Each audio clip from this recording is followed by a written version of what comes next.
update.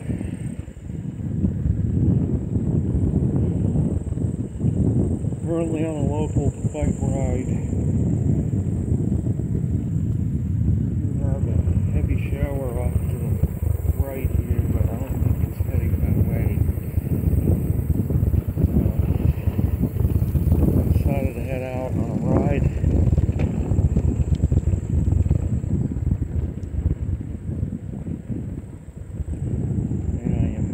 Across the line into West Virginia,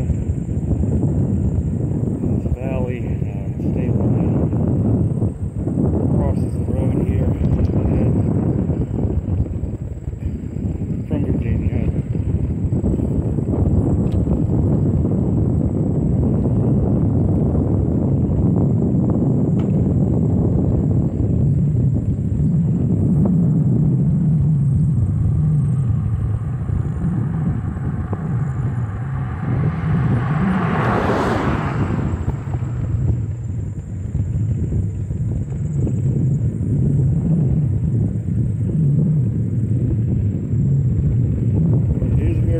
Day, a very warm pattern has taken hold over the eastern U.S. recent days, while the west has gotten cold again.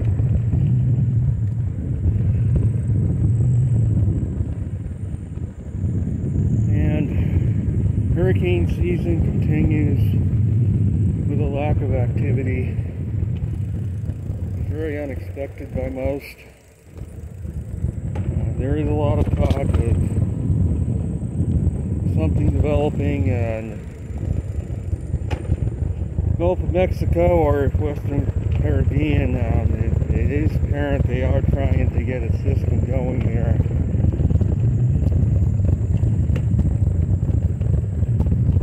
And have been for the last couple days, trying to get a hurricane to form. I say trying to get one to form because they're using technology to enhance convection in these areas. But the last couple of days have been a failure. I see these areas of convection just go poof in a matter of 2 or 3 hours, disappear. And what that tells me is the heat is lacking and these areas are tapped out. We've already had a number of systems move over these areas this season. They haven't been all tropical storms or hurricanes.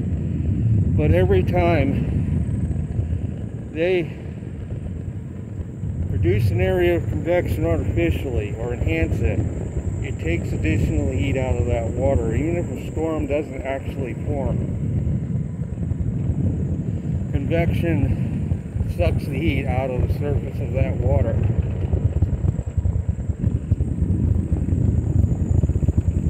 Making it even harder for anything in the future to form in that area.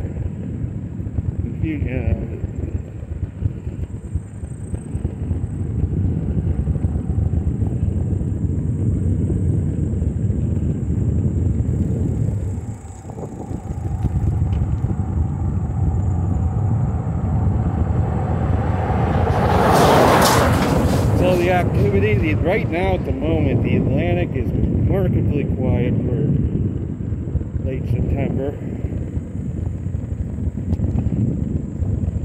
There's nothing going on at all east of the Antilles.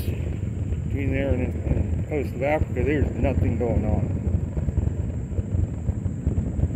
Where normally this is the peak of Cape Verde season. Cape Verde season has been dead for the last 3 or 4 weeks. There's been nothing going on because, again, we had Beryl that sucked up whatever little heat there was in that region.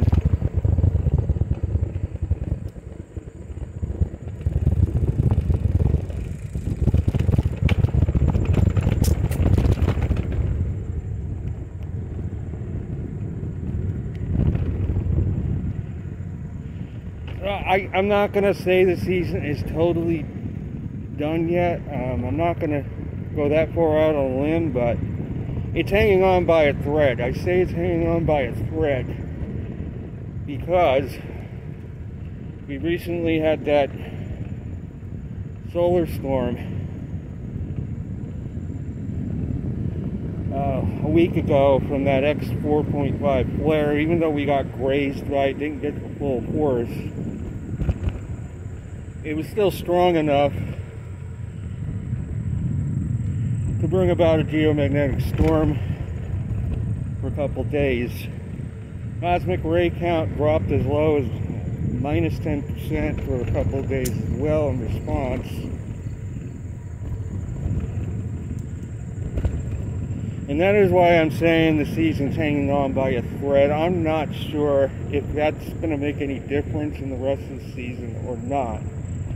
Or whether that flare put enough heat into the system to maybe create another storm or two, or not.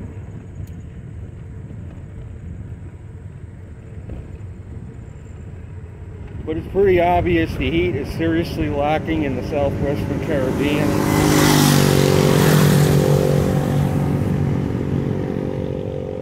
And likely still in the Gulf as well. So even if they manage to get something or prop something up, it's not going to be a very strong system. Might bring some heavy rains to the Florida Peninsula, mainly because they're going to be enhancing the convection, not from the nature itself.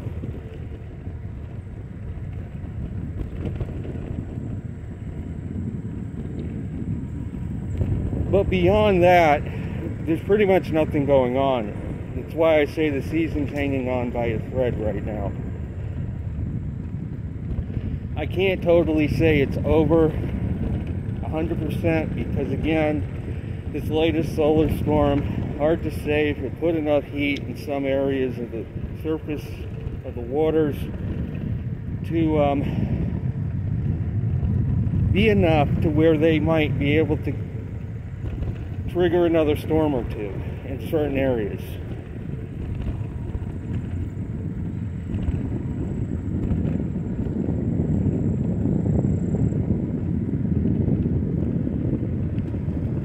Because the oceans are a buffer in the world's climate system. The oceans are capable of storing heat like a bank account stores money. And if nature's left to her own devices,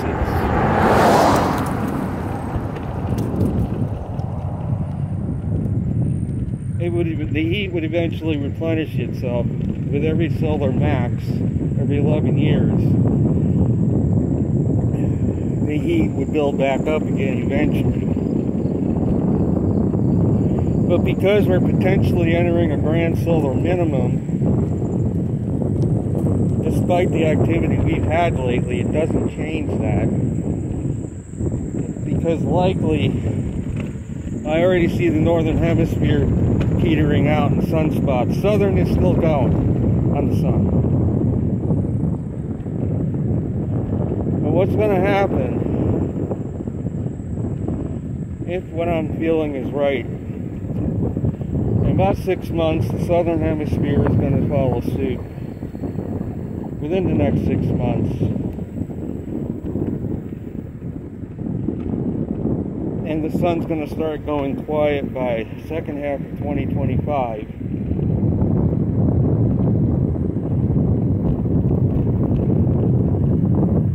Not totally, but the activity is going to decline. It doesn't mean we can't get another solar storm. I mean, in 2017, we had a big solar storm in September of that year, which was kind of an outlier. But it seems like we've reached the pinnacle of cycle 25 in this past summer. It seems that way. We'll see.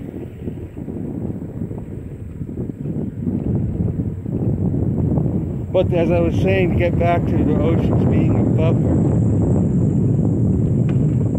the oceans can store heat, and this stored up heat can stave off a global cooling trend for a couple of decades, if nature's left her own devices, that is.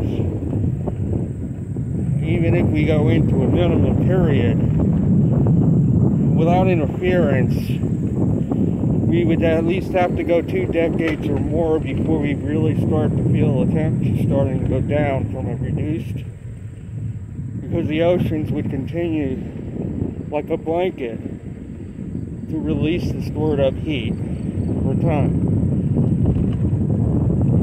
And that's what's been happening since 2007. Polar activity turned the corner and started declining on a long-term scale.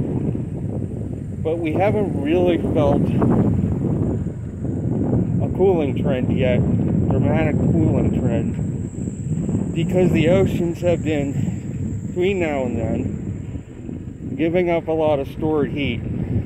El Nino 2016, the ocean was giving up a lot of that stored heat from the previous high solar cycles. But since about 2016,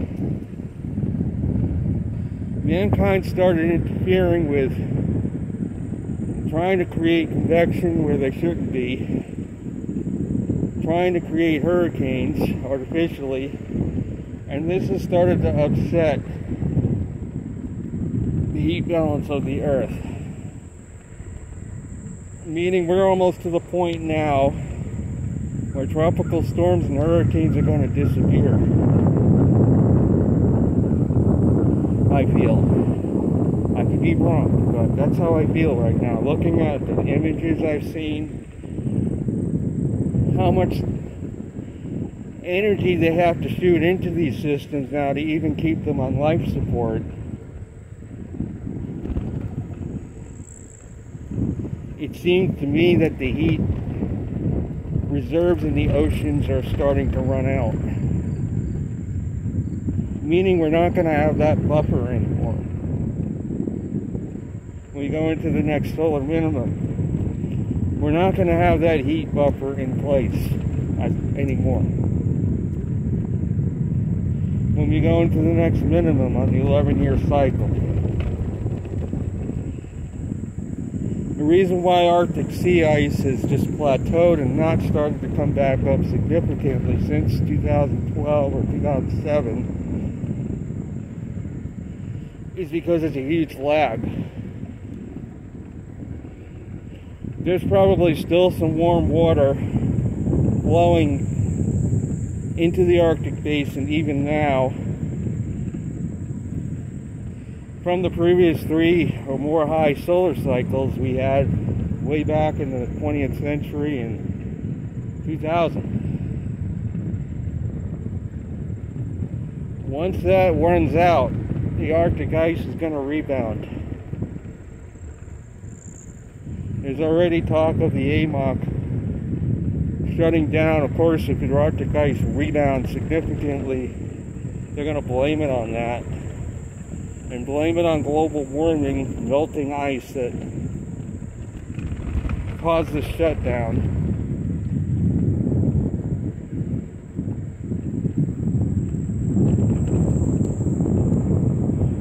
But back during the medieval warm period, as I touched on before, the climate for hundreds of years was significantly warmer than today. They won't tell you that. I learned that back in the 70s when I first started studying the subject of climate.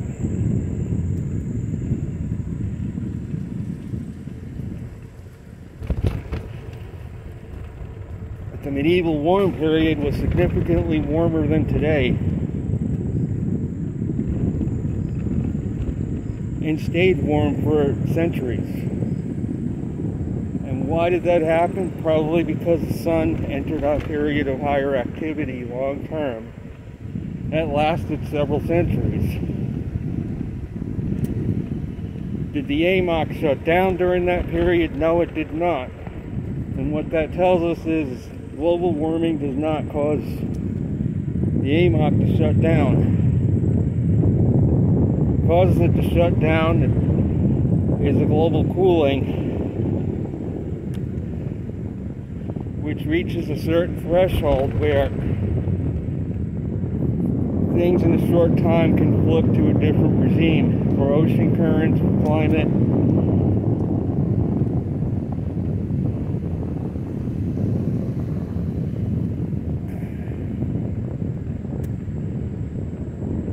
So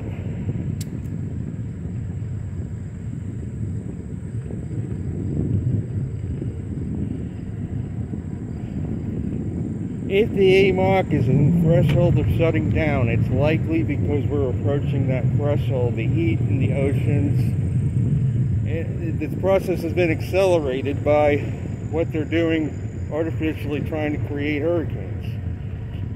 It's taken a lot of heat. It's accelerating the process of cooling on the planet in the long term, because we're going to lose that buffer of heat more quickly. The protecting buffer that the oceans give us to stabilize the climate.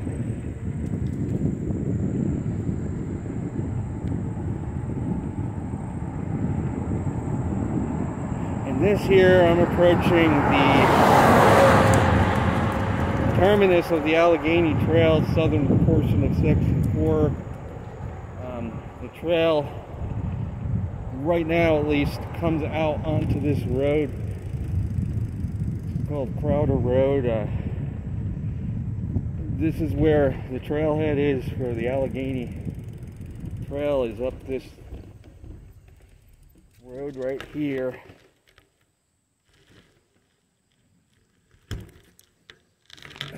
And actually the trail begins, southern portion right here at this spot.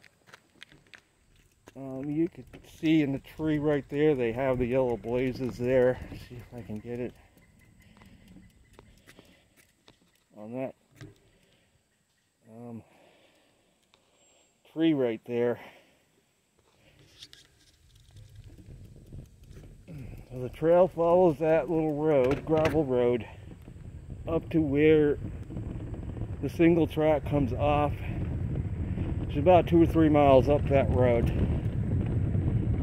It's where I shot another video on that section. But that is right now the the northern terminus of the southern section of 4 on the trail.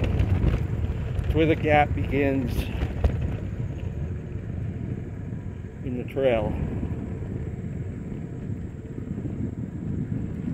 So getting back to what I was talking about, we are in a warm pattern right now. The MJO is in phase 4, which is warm for the eastern, most of the U.S.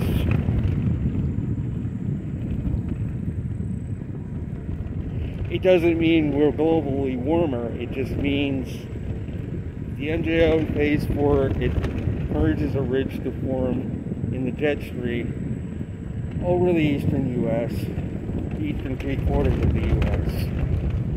And because we're in a solar max, and we've had a lot of activity recently, the flow is more zonal, meaning less ripples in the jet stream, meaning MJO in phase 4 could mean warmth for 3/4 of the U.S.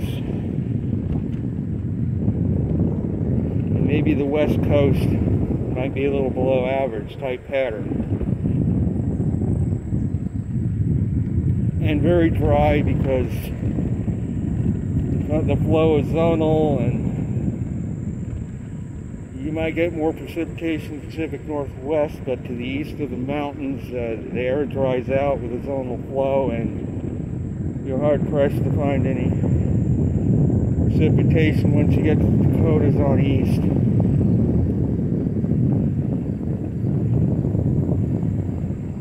There is talk of the pattern changing the second week of October to a colder one. We'll have to wait and see on that. Until then, it's probably going to stay mild, because the MJO, like I say, is in phase 4 currently, and that just puts the jet stream in a position, plus the solar storms we had recently as well, contributing to a zonal flow, which means warmer conditions for most of the U.S.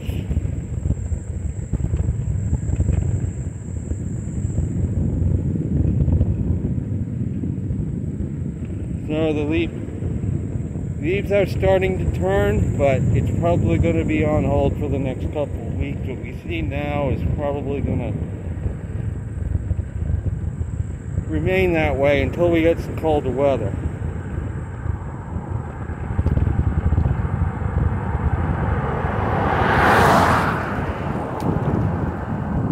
On the political climate, I don't know. I'm undecided as to if I'm even going to vote or who I'd vote for. Still am. I am registered. So,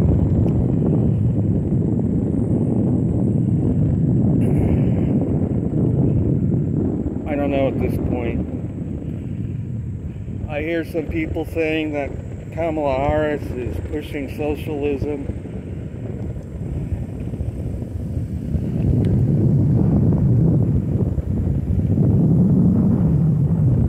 But I know that a lot of people are, it's a dirty word.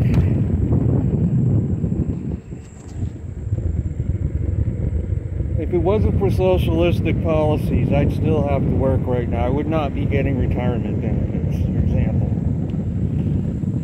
It's a nuanced thing. There's a lot of people that think of it as black and white. Any form of socialism is bad. They tie it into what happened with Hitler and Stalin, and saying that it's terrible, and it's comparing Kamala Harris policies to what Hitler instituted, that kind of socialism, or that the powers that be want to spread socialism in that way throughout the whole earth. I'm not totally convinced on that. I feel that there are nuances and spectrum to it all.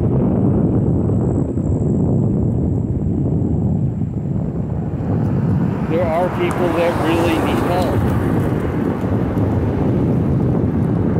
Or retirees, you know, if they came out with Social Security idea today, probably wouldn't pass because people would say it's socialism and it'd be an uproar.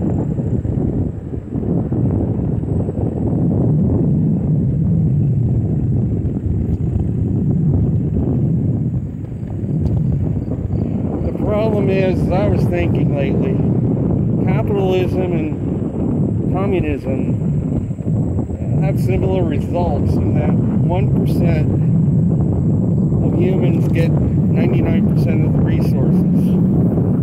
It's just done, it's a different label for the same thing, as far as how I feel.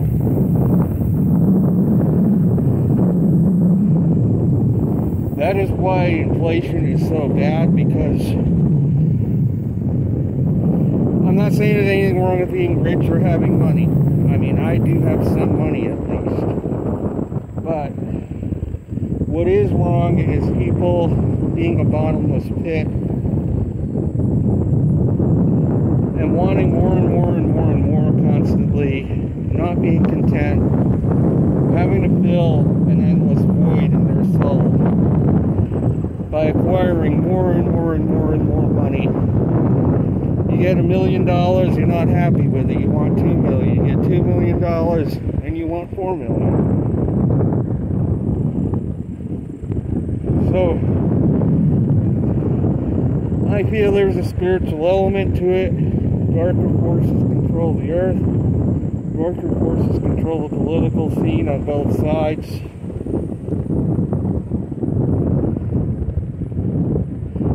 And it ends up in the same result. 1% of the people have 99% of the resources, and the 99% of the people are not left with anything, hardly.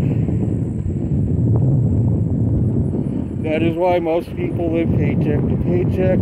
That is why inflation's been so bad lately, because they're printing more and more and more money, and most of that money is not going in the hands of everyday people. It's going in the hands of Elon Musk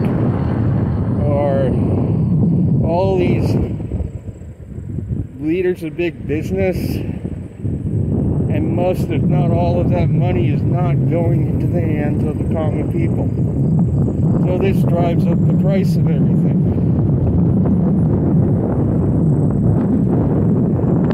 Why I'm in favor of caps and breaking up monopolies.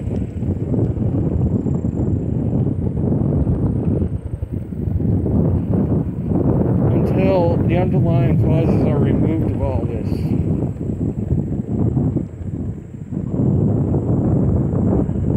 That is my take. I will be back soon. Another update.